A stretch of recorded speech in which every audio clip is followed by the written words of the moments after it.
Hello everyone, welcome back to the Harsha DSC classes. ఈరోజు మనం ఈ వీడియోలో వచ్చేసి పైకి సంబంధించిన క్వశ్చన్స్ అయితే చూద్దామండి. విద్యా దృక్పథాలకు సంబంధించి మనకు ఇంపార్టెంట్ క్వశ్చన్స్ అయితే మనం ఈ వీడియోలో చూద్దాము. మనకు డిఎస్సికి వచ్చేసి దాదాపు ఈ పైకి సంబంధించి అంటే విద్యా దృక్పథాలకు సంబంధించి 8 క్వశ్చన్స్ అడుగుతారండి. 8 క్వశ్చన్స్ అడుగుతారు. సో 8 క్వశ్చన్స్ అంటే మనకు 4 మార్క్స్ అండి. ఒక్కొక్క దానికి హాఫ్ మార్క్ మాత్రమే ఉంటుంది కాబట్టి 8 క్వశ్చన్స్ అయితే ఇవ్వడం జరుగుతుంది. సో 4 మార్క్స్కి మనకు ఈ విద్యా దృక్పథాల లెసన్స్ అయితే ఉండడం జరుగుతుందండి. వీటిల్లో సంబంధించి మనము ఇంపార్టెంట్ పాయింట్స్ అయితే మనం ఈ వీడియోలో చూద్దాము. ఫస్ట్ క్వశ్చన్ వచ్చేసి Hartog committee is the sub committee of this commission or committee అనేసి ఇచ్చారండి. హార్టాగ్ కమిటీ ఈ కమిటీ యొక్క ఉప కమిటీ. సో ఆన్సర్ వచ్చేసి మనకు సైమన్ కమిషన్ అండి. సైమన్ కమిషన్ యొక్క ఉప కమిటీ ఏది అంటే హార్టాగ్ కమిటీ. నెక్స్ట్ క్వశ్చన్, అలీగర్లో మహమ్మదన్ ఆంగ్లో ఓరియంటల్ కళాశాలను స్థాపించిన సంవత్సరం. అలీగర్లో మనకు మహమ్మదన్ ఆంగ్లో ఓరియంటల్ కళాశాలను అయితే స్థాపించడం జరిగింది. ఏ సంవత్సరంలో స్థాపించారు అంటే 1875 అండి. 1875. నెక్స్ట్ క్వశ్చన్, నెక్స్ట్ వచ్చేసి బిడ్డ పుట్టినప్పుడు ఇచ్చే వ్యాధి నిరోధక టీకా ఏది? సో మనకు ఏ టీకాని ఇస్తారండి? బీసీజీ అండి. బీసీజీ బిడ్డ పుట్టినప్పుడు ఇచ్చేటటువంటి వ్యాధి నిరోధక టీకా ఏదంటే బీసీజీ. నెక్స్ట్ క్వశ్చన్ వచ్చేసి కేజీబీవీ పాఠశాల యొక్క లక్ష్యము.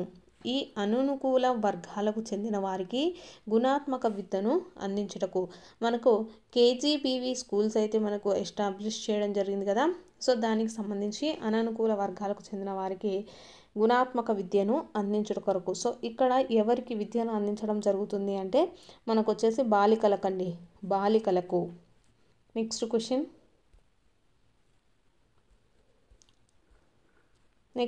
వచ్చేసి 1854 సంవత్సరంలో పాఠశాలలో విద్యార్థులు ఫీజులు చెల్లించే పద్ధతి వీరి సూచన మేరకు అమల్లోకి వచ్చినది. 1854 సంవత్సరంలో మనకు పాఠశాలలో విద్యార్థులు ఫీజు చెల్లించాలి అనేటటువంటి పద్ధతి ఎవరి సూచనల మేరకు అమల్లోకి వచ్చింది అంటే వుడ్స్ డిస్పాచ్ అండి. Woods dispatch. నెక్స్ట్ క్వశ్చన్ వచ్చేసి యోగా అనే పదం వచ్చేసి మనకు యుజ్ అనే మూలం నుండి వచ్చింది. అయితే యుజ్కు మూలమైన భాష ఏది? సో ఆన్సర్ వచ్చేసి 2 అండి, సంస్కృతం. యోగా అనే పదం వచ్చేసి మనకు యూజ్ అనేటటువంటి మూలం నుండి వచ్చింది. సో యూజ్కు మూలమైన భాష ఏది అంటే సంస్కృతం. నెక్స్ట్ క్వశ్చన్ వచ్చేసి మోడల్ స్కూళ్ళు ఈ క్రింది వారిలో ఒక వర్గానికి చెందిన విద్యార్థులకు మాత్రమే గుణాత్మకమైన విద్యను అందించుటకు ఏర్పాటు చేయబడినవి. సో మనకు మోడల్ స్కూల్స్ అనేటి ఏర్పాటు చేయడం అయితే జరిగింది. సో అవి ఎవరికి ఏర్పాటు చేశారు అంటే ఇది వచ్చేసి ప్రతిభావంతులైనటువంటి గ్రామీణ విద్యార్థులకండి. ప్రతిభావంతులైన గ్రామీణ విద్యార్థులకు ఈ మోడల్ స్కూల్స్ అనేటి మనము ప్రారంభించడం జరిగింది. నెక్స్ట్ క్వశ్చన్ వచ్చేసి క్రిటినిజం దీని వలన ఏర్పడును. క్రిటినిజం అనేది మనకు దేని వల్ల ఏర్పడుతుంది అంటే అసమతుల్యమైనటువంటి ఎండోక్రైన్ వల్ల ఏర్పడుతుందండి. క్రిటినిజం వచ్చేసి ఇంబ్యాలెన్స్డ్ ఎండోక్రైన్ అంటే అసమతుల్యతమైన ఎండోక్రైన్ వల్ల మనకు క్రిటినిజం అనేది ఏర్పడుతుంది. నెక్స్ట్ క్వశ్చన్ వచ్చేసి ఆక్సియాలజీ దీనిని అధ్యయనం చేసే శాస్త్రం. ఆక్సియాలజీ అంటే దేన్ని అధ్యయనం చేస్తుందండి? విలువలను అధ్యయనం చేసేటటువంటి శాస్త్రాన్ని ఏమంటారు? ఆక్సియాలజీ. నెక్స్ట్ క్వశ్చన్ వచ్చేసి బౌద్ధుల కాలంలో బోధన మాధ్యమము. బౌద్ధుల కాలంలో మనకు బోధన మాధ్యమం అనేది ఎలా ఉంది అంటే పాలి అలాగే ప్రాకృతం భాషలలో ఉంటుందండి. బౌద్ధుల కాలంలో బోధనా మాధ్యమం ఎలా ఉంటుంది? పాలి మరియు ప్రాకృతం భాషలలో ఉంటుంది.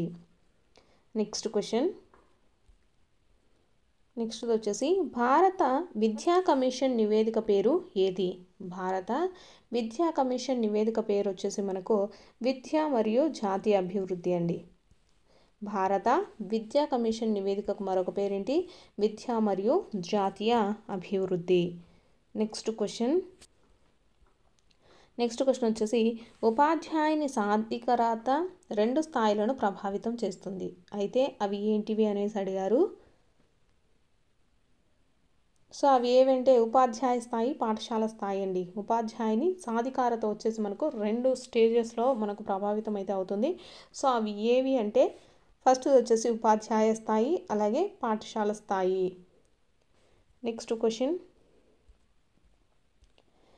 వచ్చేసి పాఠశాల స్టాటిస్టికల్ రిజిస్టరు ఈ రకానికి చెందింది. పాఠశాలలో ఉండేటటువంటి రిజిస్టర్లు ఉంటాయి కదా, సో వాటిల్లో స్టాటిస్టికల్ రిజిస్టర్ అనేది దేనికి చెందుతుంది అంటే మనకు వచ్చేసి సాధారణ అంశాలకు చెందిందండి. సాధారణ అంశాలకి. నెక్స్ట్ క్వశ్చన్ వచ్చేసి మధ్యాహ్న భోజన పథకం ఈ పాఠశాలలో అమలు చేయబడుతుంది. మనకు మిడ్ డే మీల్స్ ప్రోగ్రామ్ అయితే ఉంది కదా, సో అది ఏ పాఠశాలలో అమలు చేస్తున్నారంటే ప్రభుత్వము అలాగే ఎయిడెడ్ పాఠశాలలో చేస్తూ ఉన్నారండి. ప్రభుత్వము అలాగే ఎయిడెడ్ పాఠశాలలో. నెక్స్ట్ క్వశ్చన్ ద్రావిడ భాషలో అత్యధికులు మాట్లాడే భాష ఏది? ద్రావిడ భాషలో వచ్చేసి మనకు ఎక్కువగా మాట్లాడే భాష వచ్చేసి తెలుగు అండి. తెలుగు. నెక్స్ట్ క్వశ్చన్ వచ్చేసి ప్రముఖ తాత్వికవేత్త రూసో ప్రకారము మానవ సమాజంలో అసమానతలు 2 రకాలైతే ఉన్నాయి. అవి ఏంటివి అనేసి అడగడం జరిగింది. సో అవేంటి అంటే సహజ లేదా భౌతిక మరియు నైతిక లేదా కృత్రిమ అసమానతలండి. ప్రముఖ తాత్వికవేత్త రూసో ప్రకారం అండి. ఇది రూసో గారు చెప్పినట్టు మానవ సమాజంలో ఉండేటటువంటి అసమానతలు అయితే 2 రకాలు ఉన్నాయి. అవి ఏంటి అనేసి అడిగారు. అవేంటంటే సహజ లేదా భౌతిక మరియు నైతిక లేదా కృత్రిమ. నెక్స్ట్ క్వశ్చన్ హోదాలో హక్కులలో మనుషులందరూ స్వేచ్ఛగా సమానంగా జన్మించారు. ఇది దీనికి సంబంధించింది అనేసి ఇచ్చారండి. ఇక్కడ ఆప్షన్స్ వచ్చేసి మనకు సమాచార హక్కు చట్టం 2005 ప్రకారము, లేదా ఆప్షన్ 2 విశ్వ మానవ హక్కుల ప్రకటన, ఆప్షన్ 3 బాలల ఉచిత నిర్బంధ విద్యా హక్కు చట్టం 2009, ఆప్షన్ 4 మానవ అభివృద్ధి సూచిక అనేసి ఇచ్చారండి. సో మనకి ఇక్కడ ఇచ్చినటువంటి స్టేట్మెంట్ దేనికి సంబంధించింది అంటే ఆప్షన్ 2 అండి. విశ్వ మానవ హక్కుల ప్రకటన. హోదాలో హక్కులలో మనుషులందరూ స్వేచ్ఛగా సమానంగా జన్మించారు అనేది మనకు ఎవరు ప్రకటన చేశారంటే విశ్వ మానవ హక్కుల ప్రకటన. నెక్స్ట్ క్వశ్చన్ వచ్చేసి NCF 2005 యొక్క నేషనల్ స్టీరింగ్ కమిషన్ చైర్పర్సన్ ఎవరు? సో ఎవరు అంటే ప్రొఫెసర్ యశ్పాల్ అండి. NCF 2005 యొక్క నేషనల్ స్టీరింగ్ కమిషన్ ఎవరు అంటే కమిషన్ చైర్పర్సన్ ఎవరు అంటే ప్రొఫెసర్ యశ్పాల్. నెక్స్ట్ క్వశ్చన్ వచ్చేసి ఆంధ్రప్రదేశ్ ప్రాథమిక విద్యా పథకంలో అధిక ప్రాధాన్యం ఇవ్వబడినటువంటి అంశం ఏది? సో శిశు కేంద్రీకృత పద్ధతి కండి. ఆంధ్రప్రదేశ్ యొక్క ప్రాథమిక విద్యా పథకంలో అధిక ప్రాధాన్యత ఇవ్వబడిన అంశం ఏది? శిశు కేంద్రీకృత విద్య. ఇవి వచ్చేసి మనకు విద్యా దృక్పథాలకు సంబంధించినటువంటి ఇంపార్టెంట్ బిట్స్ అండి. మీకు కనుక వీడియో నచ్చినట్లయితే తప్పకుండా లైక్ చేయండి. అలాగే ఎవరైతే డిఎస్సికి ప్రిపేర్ అవుతున్నారో ప్రతి ఒక్కరికి కూడా టెక్స్ట్ బుక్లో ఉండేటటువంటి ప్రతి ఒక్క టాపిక్స్ మన వీడియోలో అయితే అప్లోడ్ చేశామండి. అలాగే మీకు ఏ సబ్జెక్ట్కి కావాల్సినటువంటి వీడియోస్ కానీ ప్రాక్టీస్ బిట్స్ కానీ ప్రతి ఒక్కటి కూడా మన ఛానల్లో అయితే అప్లోడ్ చేశారు. ఇంకా ఎవరైనా చూడకపోతే చెక్ చేయండి. అలాగే మీ ఫ్రెండ్స్ ఎవరైనా ఉన్నా కూడా షేర్ చేయండి. అలాగే మనకు పైకి సంబంధించి 8 మార్క్స్ వస్తున్నాయి కదా, ఆ 8 మార్క్స్లో కూడా చాలా క్వశ్చన్స్ మనకు రిపీటెడ్గా ఇంతకుముందు అడిగినటువంటి బిట్స్ మాత్రమే రావడం జరుగుతూ ఉంటుంది.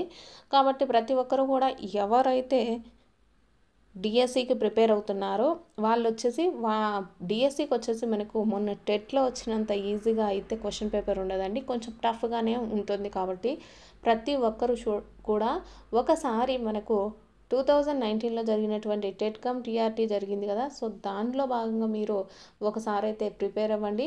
ఎందుకంటే మనకు ప్రశ్నల స్థాయి అనేది తెలుస్తుందండి.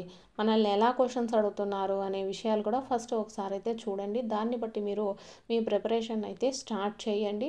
అలాగే ప్రతి ఒక్క కాన్సెప్ట్ని కూడా డెప్త్గా అయితే చదవాల్సి ఉంటుంది.